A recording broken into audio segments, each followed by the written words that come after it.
జై శ్రీరామ్, జై శ్రీరామ్, జై శ్రీరామ్. ఏమైనా అప్పటి నుంచి స్లోగన్లు ఇస్తున్నారా? సపోర్ట్ చేస్తలేరు ఇప్పుడు.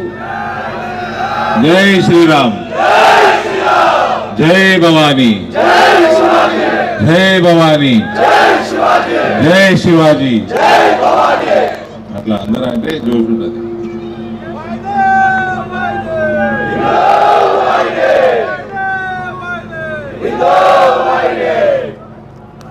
మన తమ్ముడు మాట్లాడుతూ ఉన్నాడు, నిజామాబాద్ పేరు ఇందూరుగా మార్చాలా అని ఒక సంకల్పంతో మొన్న ఎలక్షన్లు కొట్లాడినాం. నిజామాబాద్ మున్సిపల్ కార్పొరేషన్ గెలిస్తే పేరు మారదు, రాష్ట్ర ప్రభుత్వం భారతీయ జనతా పార్టీ అయినప్పుడు మారుతుంది పేరు.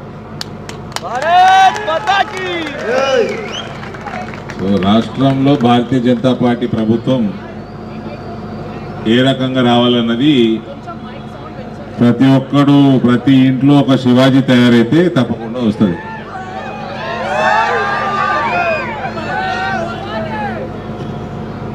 శివాజీ అంటే ఒక ఉత్తేజం, ఒక ఆవేశం. శివాజీ అంటే ఒక ఆలోచన, ఒక సంఘటిత శక్తి. ఆ శక్తి నిరంతర పోరాటం. ఒక్కసారి పోరాడి ఆపేది కాదు, అది నిరంతర పోరాటం. శివాజీ అగర్ శివాజీ నా హోతా తో క్యా హోతా?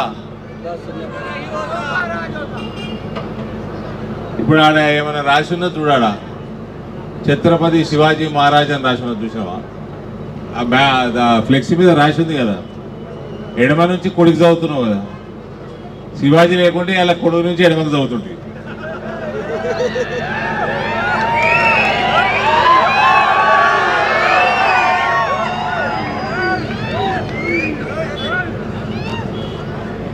ఇవాళనేమో ఏ అభివృద్ధి చెందిన దేశంలో అందరు జమైతున్నారు. సాబ్ సాబ్ సాబ్, జీ హుజూర్, జీ హుజూర్, జీ హుజూర్ అనుకుంటా ఎక్కడెక్కడ అభివృద్ధి చెందుతున్నాయో దేశాలన్నీ, అవి యూరోపియన్ దేశాలు కావచ్చు, అమెరికా కావచ్చు, ఇంగ్లాండ్ కావచ్చు, అన్ని జాగాలల్లో జమైతా ఉన్నారు. రోడ్ల మీద నమాజులు. అక్కడ పోయి జీ హుజూర్ అనుకుంటా చపరాసి పనులు, పాకి పనులు ఇవన్నీ చేసుకుంటాడు సెటిల్ అవుతా ఉన్నారు. సెటిల్ అయ్యే పరిస్థితి ఏమైపోయిందంటే, 1కి 10 కానీ జనాభా పెంచుకొని, డెమోగ్రఫిక్స్ మార్చుకొని, మొత్తం దేశం యొక్క డెమోగ్రఫిక్స్ ఓ పట్టణంతో మొదలవుతుంది, లండన్ పట్టణంతో మొదలవుతుంది, ప్యారిస్ తోటి మొదలవుతుంది, అది మొత్తం ఫ్రాన్స్కి, ఇంగ్లాండ్కి వాక్తుంది. మొత్తం దేశాల యొక్క డెమోగ్రఫిక్స్ మార్చేసి అక్కడ అభివృద్ధి చెందిన దేశాలలో కూడా మొత్తం వాళ్ళ సంస్కృతికి, అక్కడ లోకల్ సంస్కృతికి కూడా ఇవాళ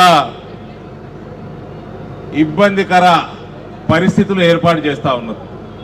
వాళ్ళ సంస్కృతిని మర్చిపోయేటట్టు వాళ్ళ సంస్కృతిని ఖతం చేసేస్తూ ఉన్నారు.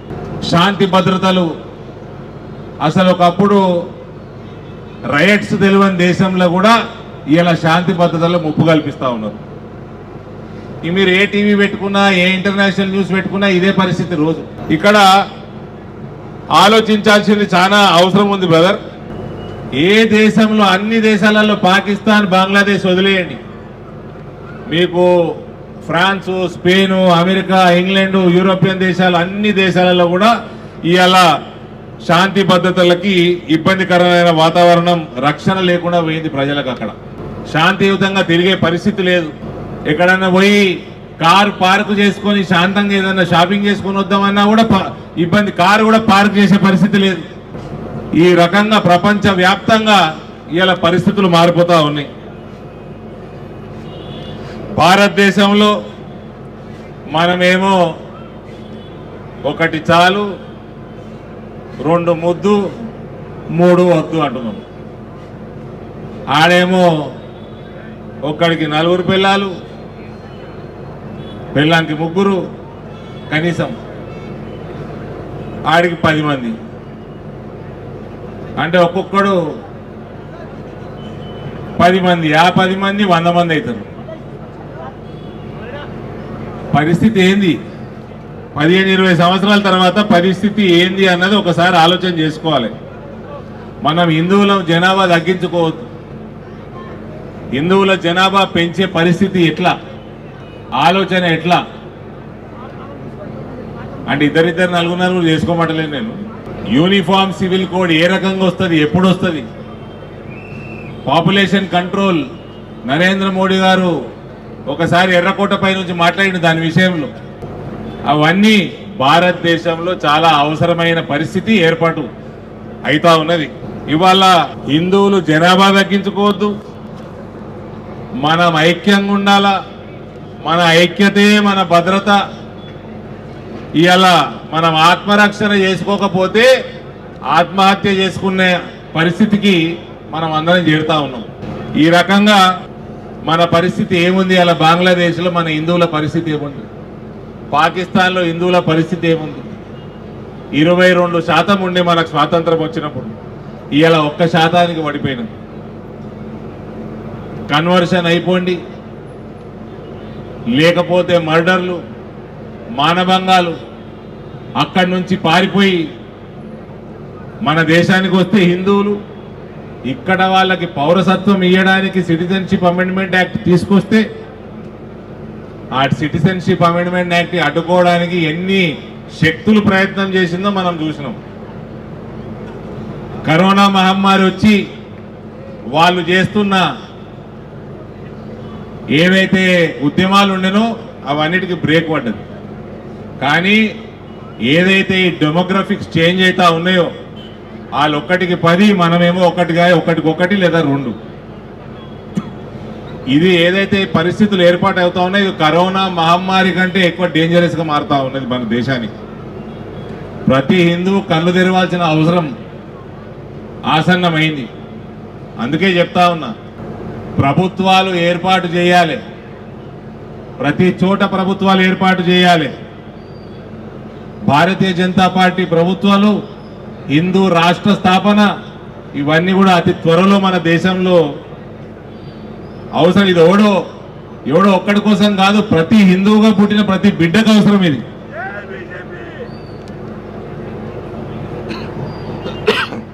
ఒక్కసారి డెమోగ్రఫిక్స్ మారితే హిందువులే కాదు ముస్లింలు కూడా శాంతియుతంగా ఉండలేరు. మీరు బంగ్లాదేశ్ చూసుకోండి ఏం పరిస్థితి ఉంది, పాకిస్తాన్ చూసుకోండి ఏ పరిస్థితి ఉంది. హిందూ దేశంగా హిందువులు అత్యధికంగా ఉన్నారు కాబట్టి ఇక్కడ హిందువులే కాదు ముస్లింలు కూడా శాంతియుతంగా ఉన్నారు. అది కేవలం హిందూ జనాభా ఎక్కువ ఉంది కాబట్టి. ఒకసారి జనాభా సంఖ్య మారిందా మనము శాంతియుతంగా ఉండము, వాళ్ళు కూడా ఉండలేరు, దేశం చేతికొస్తుంది. అందుకని శివాజీని ప్రతి ఒక్కరు ఆదర్శంగా తీసుకోండి అన్న.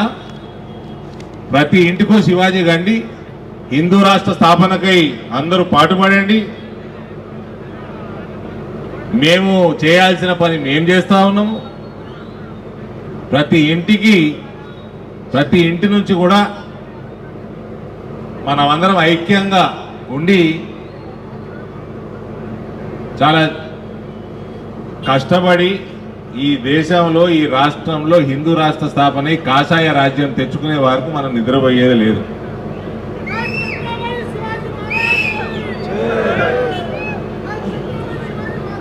వీళ్ళకు ఒక మ్యాప్ ఉంటుంది, పొలిటికల్ మ్యాప్. వీళ్ళకంటే అర్థమైంది కదా వాళ్ళకు.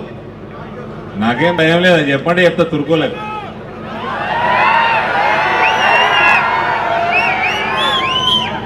వీళ్ళకు పొలిటికల్ మ్యాప్ ఉంటుంది, చాలా జాగ్రత్తగా వినండి. ఇవన్నీ మీరు చరిత్ర చూసుకుంటే, మీరు చిన్ననాటి రోజుల నుంచి గుర్తుకు తెచ్చుకుంటే నేను చెప్పేది చాలా జాగ్రత్తగా నిజమని మీరే ఒప్పుకుంటారు. వాళ్ళ జనాభా 10 నుంచి 15% ఉన్నంత వరకు వాళ్ళది ఒకటి ఉంటుంది. ఫస్ట్ స్టేజ్ దారుల్ అమన్ అంటే ల్యాండ్ ఆఫ్ పీస్. అందులో ఇది సెక్యులర్ దేశము, హిందూ ముస్లిం భాయి భాయి, గంగా జమున తహజీబ్, మనమందరం కలిసి ఉండాలి, మీ దేవుడు మా దేవుడు ఒక్కటే అని సూక్తులు చెప్తా ఉంటాం. ఇది మేము చిన్న ఉన్నప్పుడు 15-20 ఏళ్ల కింద ఈ పరిస్థితి ఉండే, ఈ స్టేజ్ ఉండే. ఒకసారి 15% దాటి 20% వస్తుందా? ఇప్పుడు రెండో స్టేజ్లో ఉన్నాము, జాగ్రత్త నవ్వకుండ్రి, రెండో స్టేజ్లో ఉన్నాము. ఇది ఏం స్టేజ్ అంటే సెకండ్ స్టేజ్. దారుల్ అమన్ పోయి దారుల్ హరబ్ వస్తుంది. ఈ సెకండ్ స్టేజ్లో ఏముంటుందంటే ల్యాండ్ ఆఫ్ కాన్ఫ్లిక్ట్, కిరికిరి పెట్టే స్టేజ్ ఇది. ఇందులో ఏముంటుంది? లవ్ జిహాద్ వస్తుంది, లవ్ జిహాదులు మొదలవుతాయి, ఓటు జిహాదులు మొదలవుతాయి, కమ్యూనల్ రైట్స్ మొదలవుతాయి. రైట్స్ గురించి మాట్లాడతారు, హక్కుల గురించి మాట్లాడటం మొదలవుతుంది. మన విగ్రహాల దగ్గర పచ్చ జెండాలు వచ్చుడు మొదలవుతాయి. నేను చెప్తున్నా నిజం అవుతున్నా లేదా? చూస్తున్నా లేదా? కొంచెం మంచినీళ్ళు ఇవ్వండి. కాంగ్రెస్ కేసీఆర్ పార్టీలు ఉంటాయి కదా, వచ్చి వాళ్ళు ఈ జెండాలకు ఏదైతే వాడుతూ ఉంటారో ఆ జెండాలకి తడకలు కడతారు. కట్టిరా? చాలా జాలలో చూసి ఉంటారు మీరు, కట్టి ఉంటారు కదా. మన విగ్రహం ఇప్పుడు శివాజీ విగ్రహం ఉంది, ఇప్పుడు శివాజీ విగ్రహం ఉంది, పక్కకి పచ్చ జెండా అవుతుంది. ఆ జెండాని కాపాడటానికి కాంగ్రెస్ వాడు కేసీఆర్ వాడు వాడొచ్చి ఆయన పార్టీ వాడు వచ్చి దానికి తడకలు కడతాడు కాపాడి. ఆ తడకలు పోయి గోడలు వస్తాయి. 4 రోజులు కాగానే ఆడ నమాజులు మొదలవుతాయి. ఇవాళ ఆ స్టేజ్లో ఉన్నాము, జాగ్రత్త. ఈ నుంచి రివర్స్ గేర్లు వేపియాల్సి వస్తుంది, లేదా ఏం స్టేజ్ వస్తుంది చెప్తే. ఇప్పుడు నెక్స్ట్ 25% జనాభా దాటిందా, 3వ స్టేజ్ వస్తుంది, దారుల్ ఇస్లాం.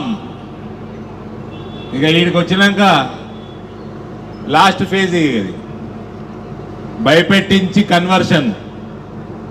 పాకిస్తాన్ బంగ్లాదేశ్లో జరిగింది ఇదే, భయపెట్టించి కన్వర్షన్, మర్డర్లు, మానభంగాలు, ఇవన్నీ చేసుకుంటూ మర్డర్లు మానభంగాలు చేసుకుంటూ కన్వర్షన్ చేసుడు. ఇస్లాం స్వీకరిస్తావా లేదా నరకానికి పోతావా? ఇస్లాం స్వీకరిస్తావా నరకానికి పోతావా?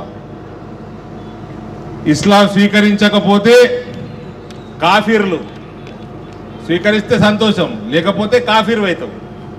కాఫీర్ని ఏం చేస్తారు? ఇస్లాం ఏం చెప్తున్నది? చంపేయాలని చెప్తున్నది. అప్పుడు మర్డర్లు వస్తాయి. ఈ స్పీచ్ ఇచ్చినందుకు కేసు అవుతుంది నా మీద, పోలీసు వాళ్ళు ఉన్నారు ఇక్కడ. అయితే బొచ్చ అయితే అయింది.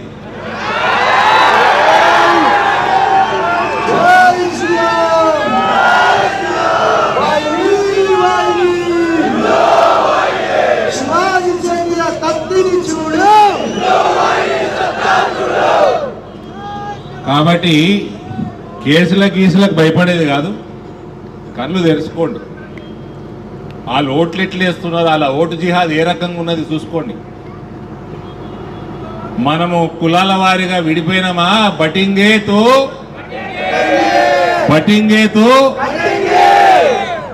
ఇటు పొట్టోడైంది ముఖ్యమంత్రి.